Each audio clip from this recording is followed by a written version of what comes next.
तुम्ही पाहत आहात MCN न्यूज मराठी।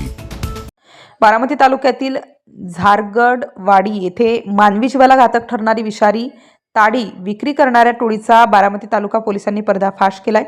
या कारवाईत पोलिसांनी 30 लिटर विषारी ताडी व ताडी तयार करण्यासाठी वापरण्यात येणारी घातक रासायनिक पावडर जप्त केली असून 2 जणांविरुद्ध गुन्हा दाखल करून त्यांना अटक केली आहे। 25 जानेवारी 2026 रोजी सायंकाळी 5 वाजण्याच्या सुमारास बारामती तालुका पोलीस स्टेशन हद्दीत पेट्रोलिंग सुरू असताना पोलिसांना प्राप्त गोपनीय माहितीच्या आधारे झारगडवाडी येथे बेकायदेशीर व विषारी ताडीची विक्री करणाऱ्या ठिकाणावर छापा टाकला। या छाप्यात चिन्नया दत्तू गुत्तेदार वय 32 वर्ष राहणार झारगडवाडी हा इसम घराच्या भिंतीच्या आडोशाला पांढऱ्या रंगाच्या प्लास्टिक बकेटमध्ये विषारी ताडी विक्री करताना आढळून आला।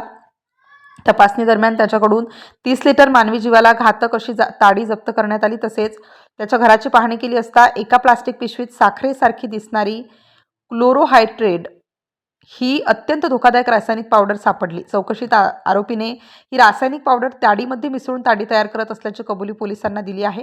तसेच सदरची ताडी व रासायनिक पावडर बांबू भंडारी राहणार सणसर तालुका इंदापूर यांच्याकडून खरेदी केल्याचे सांगितले। पोलिसांनी त्यास सुद्धा ताब्यात घेऊन अटक केली आहे। या कारवाईत पोलिसांनी सुमारे 10,000 रुपयांचा मुद्देमाल जप्त केला असून विषारी ताडीचा नमुना रासायनिक तपासणीसाठी पुणे येथील प्रयोगशाळेत पाठवण्यात आला आहे।